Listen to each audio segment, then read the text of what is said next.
Para conocer bien el reino de Dios tendremos que ir a la Biblia de los Hebreos, o sea, al Antiguo Testamento. Resulta que el concepto del reino de Dios nace en los judíos. Ellos entendían perfectamente lo que Yeshua quería decir cuando hablaba sobre el reino de Dios.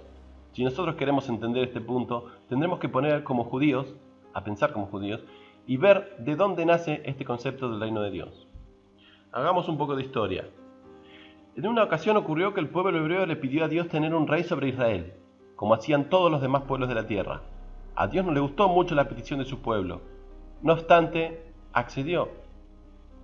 Pero desde entonces los jueces gobernaban sobre Israel. Dos ejemplos de ellos eran Samuel y Sansón.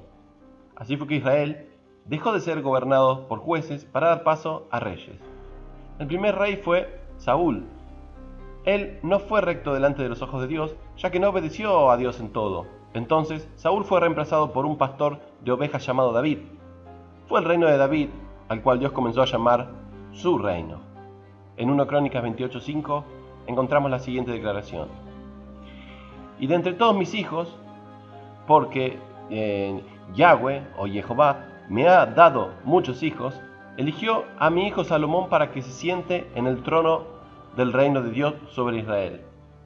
También en 1 Crónicas 29:23 se dice: y se sentó Salomón por rey en el trono de Dios en lugar de David su padre. En otras palabras, David, Salomón y todos los reyes que siguieron hasta el último se sentaron sobre el trono de Dios. El reino de Israel, cuyo centro estaba en Jerusalén, era el reino de Dios. El pacto con David. Fue con David que Dios haría un pacto.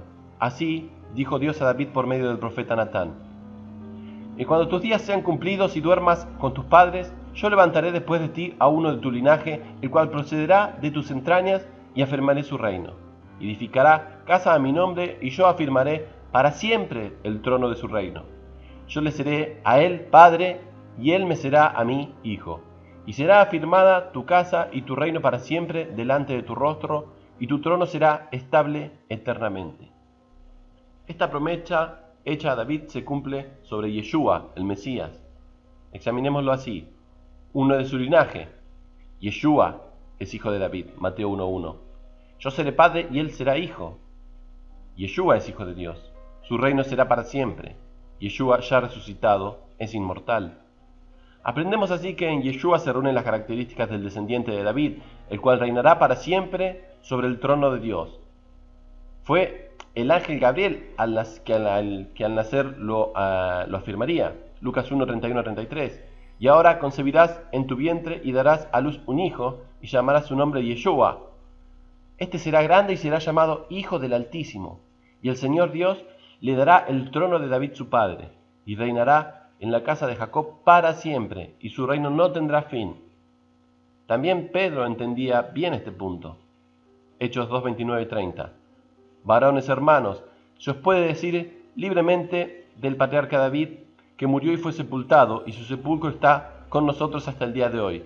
Pero siendo profeta y sabiendo que con juramento Dios le había jurado que de su descendencia, en cuanto a la carne, levantaría al Cristo para que se sentase en su trono.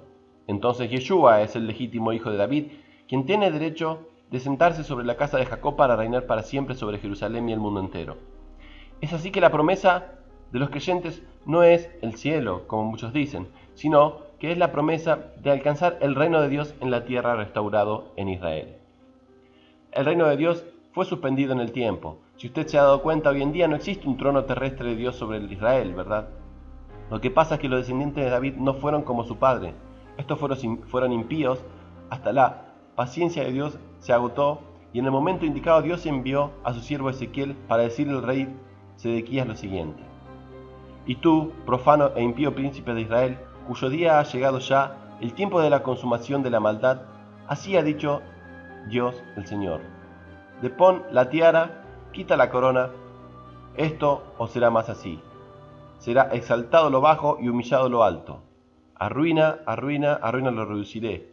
Y esto será más, hasta que venga aquel cuyo es del derecho, y yo se lo entregaré. Así fue que el reino de Dios fue suspendido en el tiempo, y por más de 2 milenios no había descendiente de David que reine sobre Jerusalén. Esto será así hasta que vuelva aquel cuyo es el derecho, que es Yeshua. El reino de Dios será nuevamente restaurado. Antes de que Yeshua fuese llevado al cielo, luego de haber resucitado, él estuvo 40 días con sus discípulos hablándoles sobre el reino de Dios. Fue en ese contexto en el que los discípulos le hicieron la pregunta al Señor, la cual muchos creyentes de hoy en día pasan por alto debido a su poco conocimiento sobre el reino de Dios. Los discípulos le preguntaron. Entonces, los que se habían reunido le preguntaron diciendo al Señor, ¿restaurarás el reino de Israel en este tiempo? Los discípulos habían aprendido de su maestro que el reino de Israel sería restaurado. Yeshua llevaba 40 días hablándoles sobre el reino de Dios. Fue por eso que los discípulos ansiosos por la restauración del reino le hicieron esa pregunta. Yeshua no les replicó en nada su pregunta. Él no les dijo que dejaran de tener falsas esperanzas, como algunos pensaban hoy en día sobre los discípulos. Solo les dijo que a ellos no les correspondía saber los tiempos de Dios. No os toca a vosotros conocer o saber los tiempos o las sazones que el Padre puso en su sola potestad. El reino terrenal que esperaban los judíos no era una esperanza falsa.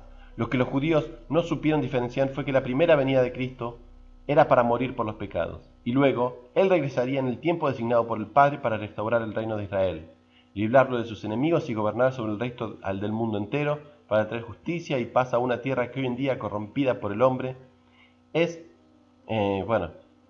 este el esperanzador mensaje para la raza humana que hace que las personas quieran arrepentirse de sus pecados, con el fin de poder tener parte en tan maravilloso futuro por medio de la resurrección. El reino de Yeshua tiene su sede central en Jerusalén. Por eso yo os digo, no juréis en ninguna manera ni por el cielo, porque es el trono de Dios, ni por la tierra, porque es el estrado de sus pies, ni por Jerusalén, porque es la ciudad del gran rey. Yeshua es claro al decir que Jerusalén es la ciudad del gran rey. También aprenderemos que Dios tiene un trono en el cielo y uno en la tierra. El reino de Cristo durará 1000 años. Apocalipsis 24. Y vi tronos, y se sentaron sobre ellos los que recibieron facultad de juzgar, y vi las almas de los decapitados por causa del testimonio de Yeshua y por la palabra de Dios. Los que no habían adorado a la bestia ni a su imagen, y que no recibieron la marca en sus frentes ni en sus manos, y vivieron y reinaron con Cristo 1000 años. La iglesia reinará juntamente con Cristo en el cielo. Apocalipsis 20, 2, 26, 27. Al que venciere y guardare mis obras hasta el fin, yo le daré autoridad sobre las naciones, y las regirá con vara de hierro, y serán quebradas como vaso de alfarero, como yo también la he recibido de mi Padre. Apocalipsis 5, 9, 10. Digno eres de tomar el libro y de abrir los sellos, porque tú fuiste inmolado, y con tu sangre nos has redimido para Dios, de todo linaje y lengua, y pueblo y nación, y nos has hecho para nuestro Dios reyes y sacerdotes, y reinaremos sobre la tierra. Conclusión. Decimos pues que el reino de Dios es el reino restaurado de Israel, donde se sentará el Hijo de David, Yeshua, el Mesías, el cual reinará por 1000 años desde Jerusalén hacia el mundo entero. Y este es el reino que se les ha prometido a los creyentes, los cuales serán reyes y sacerdotes sobre la tierra.